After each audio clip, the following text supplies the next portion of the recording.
এমন মেয়ের প্রেমে পড়ো না যে বই পড়ে, যে মেয়ে গভীরভাবে অনুভব করে, আর যে মেয়ে লেখে। কখনো শিক্ষিত মোহিনী ভ্রমাত্মক পাগলাটে মেয়ের প্রেমে পড়ো না। এমন মেয়ের প্রেমে পড়ো না যে ভাবতে জানে, যে জানে সে কি জানে এবং উড়তে জানে, যে মেয়ে নিজের সম্পর্কে নিশ্চিত।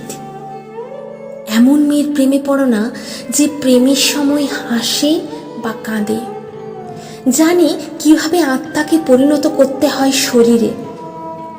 সে মেয়েকে ছেড়ে দাও যে বিপজ্জনকভাবে কবিতা ভালোবাসে, অথবা একটি পেন্টিংয়ের ধ্যানে ঘন্টার পর ঘন্টা সময় কাটায় এবং যে সঙ্গীত ছাড়া বাঁচতে পারে না। এমন মেয়ের প্রেমে পড়ো না যে তার শরীরের গঠন এবং মুখের আদল ছাড়াই সুন্দর। এমন মেয়ের প্রেমে পড়ো না যে তীব্র, মনোরম, স্বচ্ছ এবং অপ্রাসঙ্গিক। এমন কোনো মেয়ের প্রেমে পড়ো না, কারণ যখন তুমি এমন একটি মেয়ের প্রেমে পড়বে, তুমি তার সঙ্গে থাকো বা নাই থাকো, সে তোমাকে ভালোবাসুক বা নাই ভালোবাসুক, এমন মেয়ের কাছ থেকে তুমি কখনোই ফিরতে পারবে না।